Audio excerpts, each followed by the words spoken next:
A new and unexpected arrival from Worthington Games and their old school war games label, the Epic Battle of Alesia. I did not know that this was shipping. I knew it was going to be coming soon, but I backed this via crowdfunding, I think, last year, and I'm really excited for this to show up. This is a game designed by Grant Wiley of Worthington. Just came in the mail with no prelude or anything like that. I was a little disappointed with the packing job. There was no protective bubble wrap or anything in the box, and so we got some dinged corners here, but it's purely cosmetic. Didn't really affect the box. This is a thick box. Figured we would open this up and take a look and see at what comes in the newest from Worthington. This is actually kind of a departure. I can't remember the last time they've done a game on Ancients. They may have done a couple, but this is a really huge box, looking at probably 3 inches or so. And this is not a direct remake, but inspired by the old Alesia game, which was, I think, by SPI, and sort of take some of its cues from that. The old school war games brand from Worthington tends to be simpler, but still crunchy enough for wargamers to enjoy. And their Civil War Brigade Battle series from Worthington, which I have enjoyed and done some playthroughs on this channel, is also under that brand. So I'm expecting good, big things out of this. So let's take a look at what we get in the box. As usual, we get 2 copies of the rule book, which is great. And we'll just flip through here real quick. This is 52 BC, obviously Julius Caesar versus Vercingetorix, Vercingetorix, and the Gallic tribes. It was I forget the tribe that Vercingetorix was part of, the Arverni, that's what it was. So here we see some of the examples of some of the counters. Pretty simple, not too overwhelming. Artwork looks really nice. And then we get into kind of the setup. So the thing about this game is that it is 2 giant maps, and we'll get to those in a minute. Here we can see an example of that. We have the setup, the sequence of play. There's a Gallic disruption recovery, then the Gauls move, then there's a defensive works segment, missile fire, Gallic shock combat, then the Romans get to do all of those things, and then the turn advances. And here we see examples of zone of control. Zone of control, movement, stacking, 3 Roman units to a hex, 2 Arverni units to a hex. Some rules about Alesia. The off-board chart obviously is well, we'll talk about this more when I get the maps open, but this is basically a double siege battle, which is why it is very famous. This talks about combat here, how to resolve that. Looks like pretty standard stuff for Legion. Missile fire, defensive works, walls, how to win. Here's some examples of terrain. Some more illustrated examples here of how to attack into a camp hex. So the Romans trying to break into the fortified camp, the Gallic fortified camp. Here's a little strategy notes. And then on the back, we have a terrain effects chart. So 12 pages all told. This is not going to be super complex of a game, but looks like it might be fun for gamers of all stripes. 2 copies of that. We've got what looks to be a screen here. Let's see. So we have a picture of Caesar and his legionaries, and Vercingetorix riding on his horse, this may be after the siege when he rode out in surrender after the Romans won. Epic mustache on that guy. And then we just have the interior images here, Epic Battle of Alesia. Not sure what this is for, maybe hiding forces or hiding disposition of things.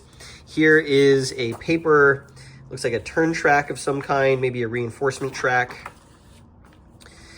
Looks like you'll probably put this under plexi alongside the maps or what have you. Assaults, maybe just a general records keeping thing. Here we have the counters. We have 3 sheets of counters. These are quite nice. Let's get them out of here. Here are the Romans. Oh, see, they're already punching. Look at that, 5 sheets. So yeah, so we've got some Romans, we've got some Roman cavalry, Roman legionaries, some auxiliary troops, some slingers, some Numidians, fort markers, and some general information markers. As you see, these punch out, they're pre-rounded. What you would come to expect from a Worthington game in old school war games. This reminds me of the Civil War Brigade Battle series in terms of counter size and quality. Got a turn marker.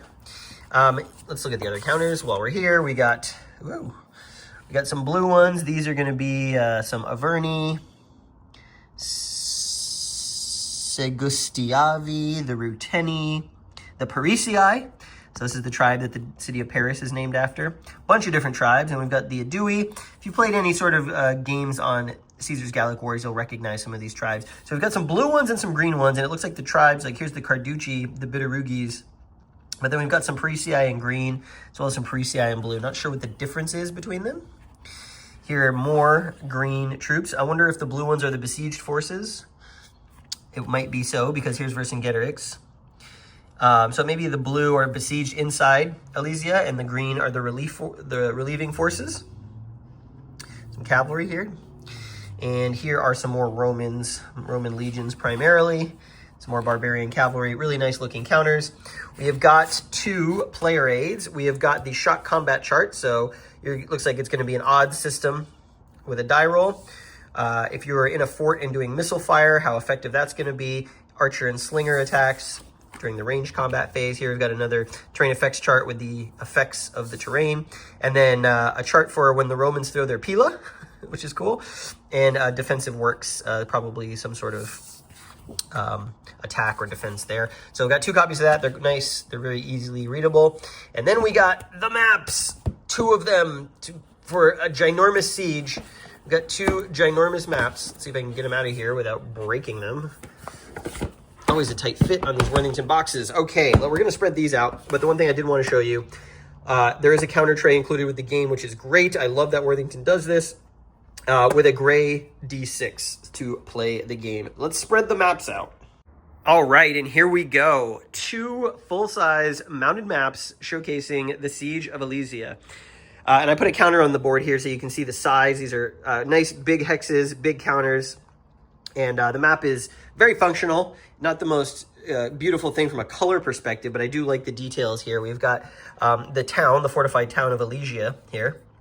This is where the Vercingetorix and his Gallic warriors are going to be besieged by the Romans. And then we've got the siege lines of the Romans here going all the way around.